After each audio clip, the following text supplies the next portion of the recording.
pouvoir était mon makambounion. C'est ça, parce qu'à l'époque, à Maréchal Mobutu, tout le monde est en mobo.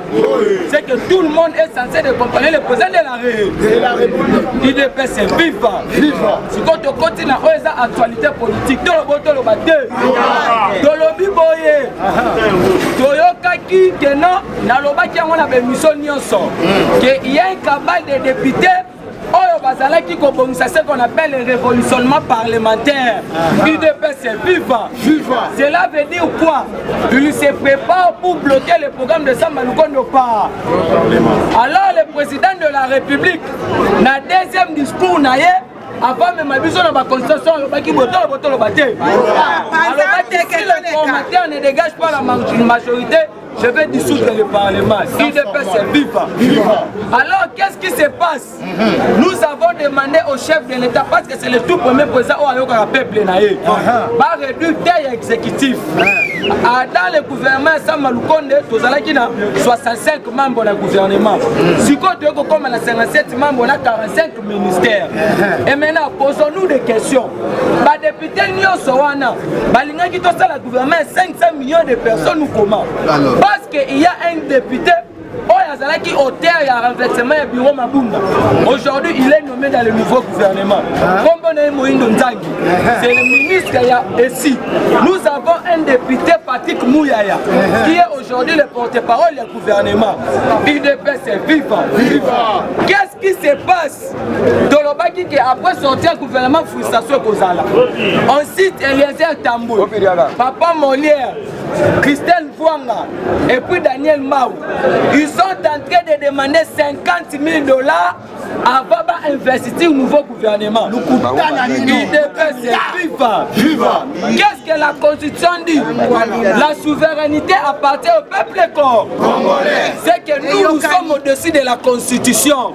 Parce que le mot est bien dit que non, c'est le palais du peuple. C'est notre palais à nous. Qu'est-ce qui va se passer? Et maintenant, nous sommes là pour inciter les gens qui puissent descendre dans la rue le mercredi pour aller accompagner le nouveau gouvernement. Qu'il plaît ou qu'il neige, le gouvernement va être investi.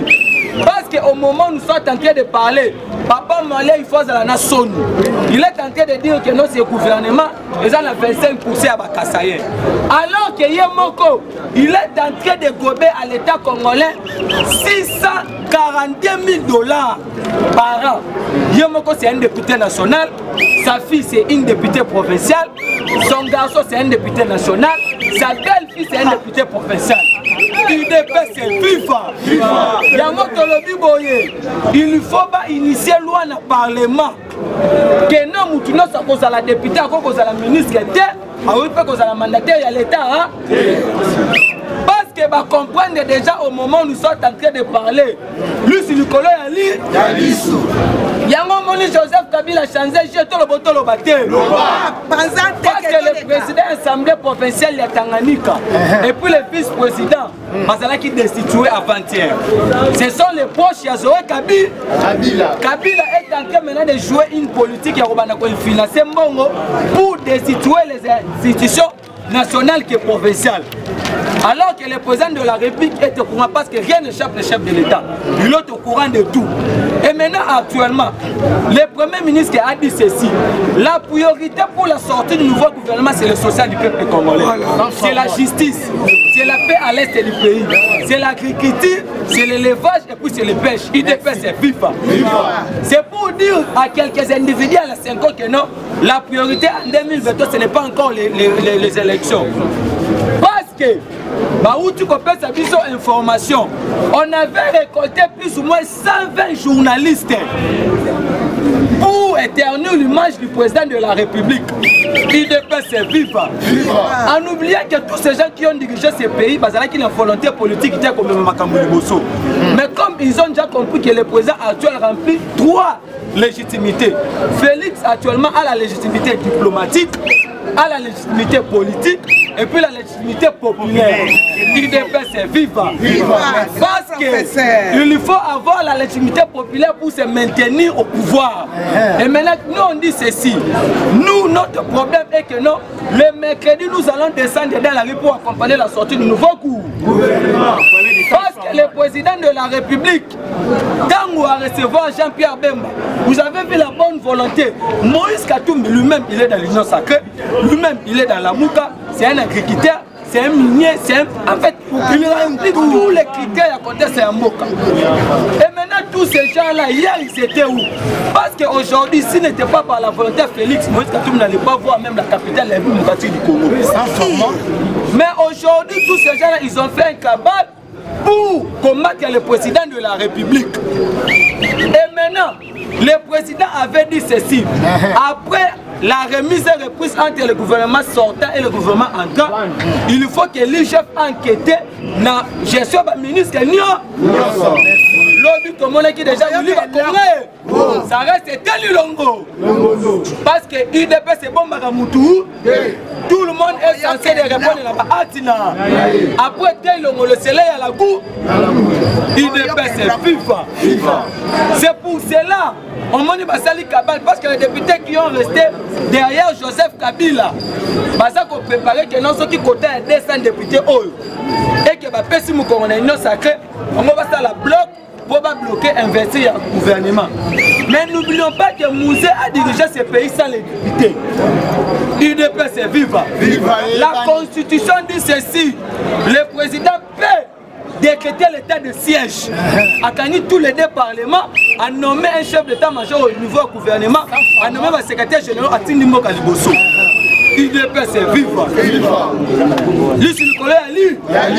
On va dissoudre le parlement parce qu'actuellement le président de la République a la confiance de la Cour constitutionnelle. Le 20 déjà nous aurons un nouveau président de la Cour constitutionnelle. On a un professeur Dieudonné Kalouba. Tu veux dire ma bonne macasse. l'IDP c'est FIFA. Il y a Moutiabi sa caméra lobby, mais ces caméras vous avez fait un détournement intellectuel, il faut avoir des nerfs solides. Allons-y mollo, nous allons démontrer là où vous avez mis vos mains dans la caisse de l'État. l'IDP c'est FIFA. C'est l'une des raisons vous avez vu le président Pika Yambaki Bango. Et maintenant, actuellement on va comprendre, on va comme il à la cabale, parce qu'il lui plaît ou qu'il neige, Sowe doit partir. Les chefs coutumiers, ils ont annoncé que non, Sowe est en train de créer des milices. Kabila a 18 ans dans ce pays. Pourquoi on n'avait pas construit les calémies? Ou soit on n'avait pas réhabilité? C'est une façon de tromper la vigilance de la population que non, parce que la bonne volonté à Gobongisambo. l'IDP c'est viva. Il y a un moment donné, Bissot comme maintenant qu'on sillonnait partout pour lancer le message. La meilleure façon de soutenir le président c'est de le dénoncer aussi. Hier, nous étions dans la conquête du pouvoir. Aujourd'hui, nous sommes dans la gestion de la chose publique. Demain, c'est la conservation du pouvoir. l'IDP, c'est viva. Grand professeur. Et maintenant, la conservation du pouvoir est un Arabic. C'est pour cela que vous voyez actuellement la MONUSCO. Quand il est allé voir Kabila Kachamata, c'est que c'est toi qui es au courant de massacre de notre MONUSCO est négocié dans la Est. l'IDP, c'est viva. Et maintenant, actuellement, l'Église catholique, quelques individus à Mongo et Chole, ils ont peur de ce nouveau gouvernement. Parce que le ministère de l'EPST, on a créé de faux arrêtés. Et il y a de l'argent qui sont non justifiés. Il y a de l'argent qui est dans l'école, qui est dans la liste de l'État. Soit même dans le ministère des Finances, Nicolas Kazadi. Le ministère des Finances va faire un famille. Nicolas Kazadi, nous avons considéré tout son parcours politique. Il a travaillé dans la Banque mondiale, il a travaillé dans le Banque africaine de développement, il a été à l'ONU et tout consort. l'IDP c'est vivant. Et voilà maintenant comment est-ce que le président de la République a construit le gouvernement. Il y a un ministère au nord, il y a un ministère numérique. Le président de la République dans tout son premier discours au état de la nation. Merci beaucoup Ndakonangai. Nicolas Kazadi, merci beaucoup. Azali naba critère nyos. Mais atika masanga na batera. Fonso ngana kuti na terrasse na kotika ete. C'est à cause de bongo nyos finance atia na terrasse barman pesa masanga batwambe. l'IDP c'est viva. Le président dit la raison. Il faut refuser ça parce que vous êtes en train de déterminer l'image de la présidence de la République. Vous êtes en train d'accompagner le président de la République. Tous ces gens-là, on a condamné ça quand Kabila est au pouvoir. Le président de la République, il a créé un ministère numérique. Cela veut dire quoi? Parce qu'il y a une différence entre le ministère penthétique et puis le ministère numérique. Le ministère numérique est censé de digitaliser et puis de numéraliser les recettes de l'État. C'est que ma couille financière a boué. Boulage recettes à l'État a boué. Il dépasse FIFA. Et maintenant, le gouvernement est représenté et respecter la Constitution. Allez-y lire l'article 90 de la Constitution alinéa 3. Parce que la Constitution est la représentation nationale, est l'inclusivité à la jeunesse congolaise, 49 ans à moins d'âge, et la 27% de la femme congolaise. C'est pour la première fois depuis l'accession de notre pays à l'indépendance que tous les gouvernements sont répartis. Mais il y a des ressortissants équatoriens qui vont se retrouver. Alors qui l'ont? Mais il est de l'Équateur. Un ministre d'État qui est nommé par le chef de l'État. Il dépasse FIFA. Parce que bayebi déjà que non, président de la République a la population. Au moment où nous sommes en train de parler, il y a une machine neuf qui déjà la signal pour des messages à bouer. Il dépasse FIFA. Il y a des nouveaux engins pour continuer à OVD. Je profite aussi en saluant le DG à OVD, Victor Toumbati, parce que ce matin on vient nous appeler. Il y a des nouveaux engins neufs. Bon, il faut ça la moussa déjà dans OVD. Mais le problème c'est quoi? Avant-hier, on avait interpellé Israël Mutombo. Il faut faire la différence entre l'accusation et l'interpellation. L'ANER n'arrête pas une personne. C'est Kabila nous a mal appris. L'ANER interpelle une personne, auditionne et puis continue dans la baki de droit. Israël Mutombo a été interpellé parce qu'une personne qui est interpellée, il est encore innocent. Présumé innocent, merci. Et maintenant le problème c'est quoi? C'est les mêmes Israël brandis ou de paix. Regardez, nous sommes dans un état de droit. Il faut mettre la dictature qui est un état de droit. Parce que dans un état de droit, dès lors que tu es au Liban, mais Israël Mutombo, il a dit que non, parce que les militaires qui sont en front vont décourager à Bangote. Quand toi tu dis que non, les FARDC sont en train de recevoir $20, mais il faut brandir des preuves. Il faut nous brandir des preuves. C'est pour vous dire que c'est une façon pour intoxiquer, pour diaboliser, pour décourager, pour ternir l'image de chef de l'État. C'est pour cela qu'il lui plaît ou qu'il lui neige, le gouvernement sera investi. Parce que le gouvernement se taxe d'élite, les députés pour demander $50 000. Moi je demande au chef de l'État, il faut dissoudre cette assemblée. Parce que tous ces députés, ils ont été nommés par Joseph Kabila. Il dépasse FIFA. Lui sur le colon, il le président Aboya qui peut investir ça, mais le compte de temps qui est alors bien sûr qu'on s'assiste sur la population. C'est pour cela la Constitution nous donne ces pouvoirs-là. Nous allons bloquer tous ces députés, tous ces cabales de députés qui sont tentés actuellement de bouffer l'argent de Joseph Kabila. Nous demandons au président de la République, après l'investiture du nouveau gouvernement, il faut rejeter tous les déchets. Ils sont en train de bloquer les recettes à l'État. Dans la régie des eaux, les SNEL, l'ONATRA, toutes ces entreprises-là. Et puis pour les accréditations à Bamba, IDP c'est FIFA. C'est pour cela, vous voyez, il faut dénoncer. Parce qu'au moment où nous sommes en train de parler, Kabila comme financier, voire même qu'on puisse encore multiplier la théorie dans l'Est pays. Mais le président avait la volonté. Le président avait dit ceci, je ne me sentirai jamais à l'aise tant que ma compatriote ne sont pas dans l'Est. Aujourd'hui, nous avons récupéré plus ou moins qui gêne notre sous contrôle de l'ADF. Aujourd'hui, le président de la République, on sait qu'il y a encore des moutons noirs dans l'armée, dans la police, dans tous les services de sécurité. C'est pour ça que le chef de l'État en Afrique d'ici dans le Bakibo. Donc on continue la processus à ma réforme, tu n'as pas institution, non. Il dépasse FIFA. Comme nous avons déjà le contrôle de la Cour constitutionnelle, quand le président de la République dissout le Parlement, automatiquement la Cour constitutionnelle prend acte. Il dépasse FIFA. Nous sommes censés de sécuriser le chef chef de l'État, nous sommes censés dénoncer. N'oublions pas que voire même à la présidence, il y a encore des moutons noirs. L'IDPS est viva. Je dis et je vous remercie. Numéro plus 243 84 132 09. Plus 243 84 132 09. Merci. Grand professeur. IDPS viva. IDPS viva. Le peuple, prenez-vous en charge.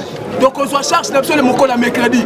Et puis on a qui ça en face du monde que non, biso ton dimi gouvernement la biso on a baguette, la baguerrier. Et ça va être. Si ton dimi gouvernement baguerrier, maintenant on va comme parce que face au monde à comprendre que non, on dit derrière.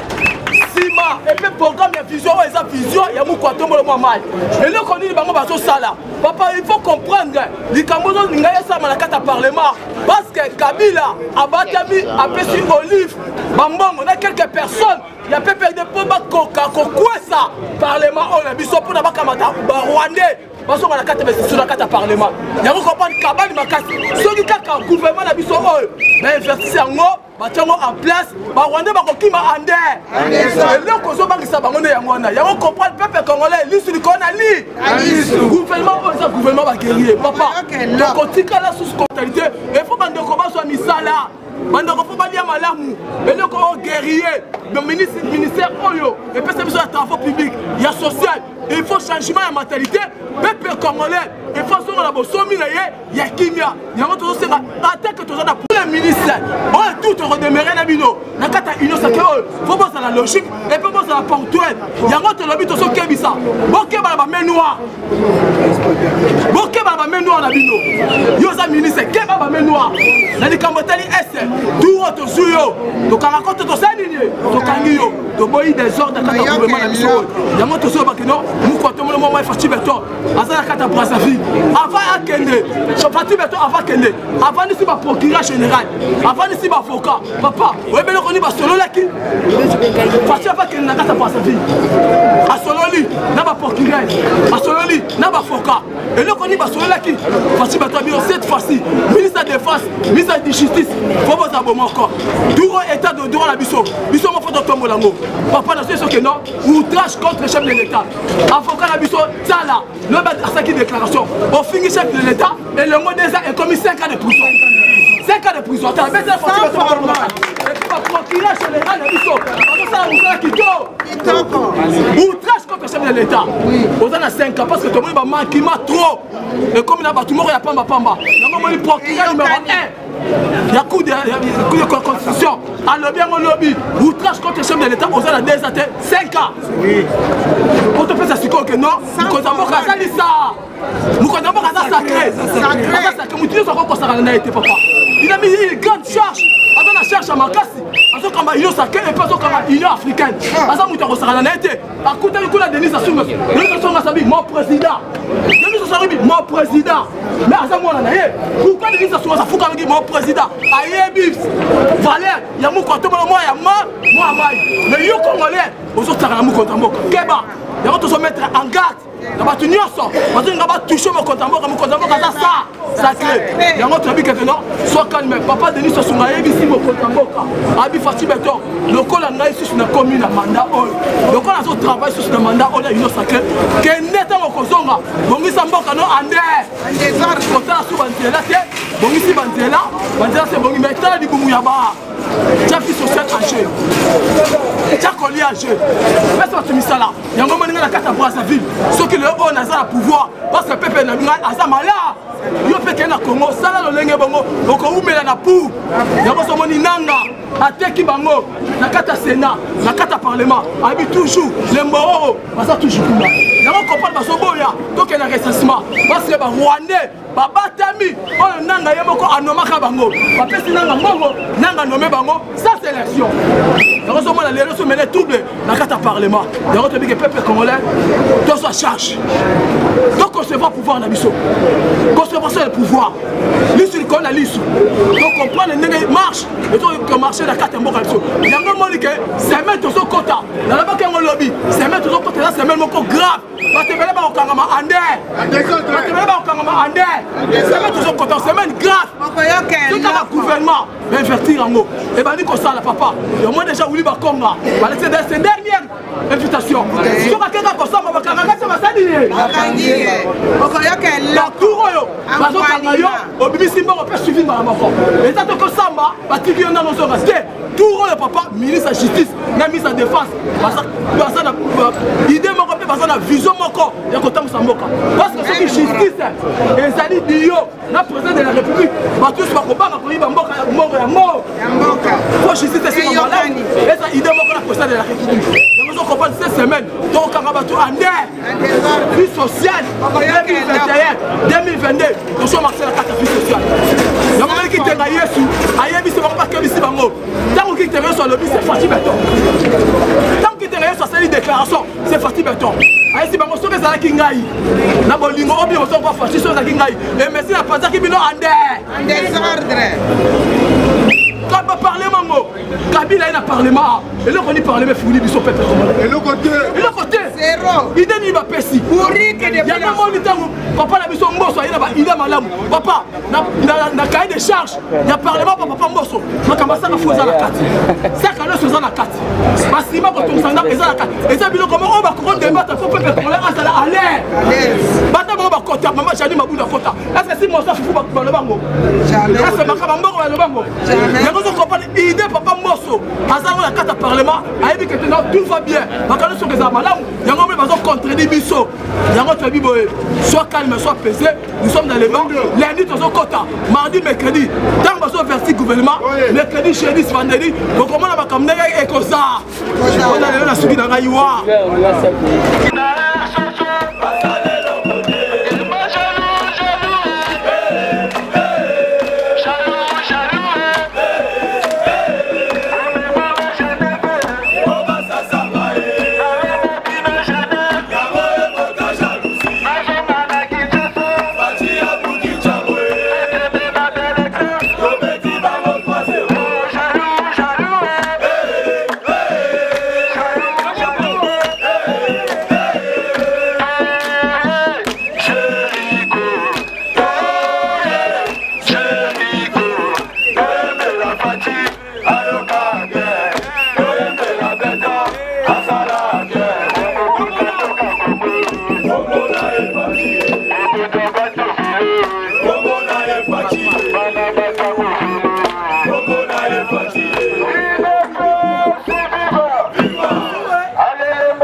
Africa cool, et abena cool, Africa cool, abena cool, le quoi cool matopi, cool.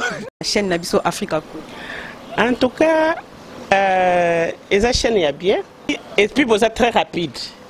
Ils sont très rapides, et la chaîne moko, bako ça a bien confiance. En tout cas, nazo senga na bato oyo nanu ba souscrire te bazwa. Donc, eza vraiment neti oyo balobaka ke boka lelo, lamba lelo, lia lelo. Donc, eza kitoko na sepeli na bino, na sengi na bato nyonso bo souscrire ebele boko zala déçuté. Vous voulez le Congo pour que le Congo devienne cool, pour suivre les cools analyses, alors revenez et abonnez-vous massivement. Bobo Zala Moana. massivement Africa Cool. Africa Cool, c'est la destination de prédilection pour une communication optimale. Longo Dianabino Mama. Merci beaucoup.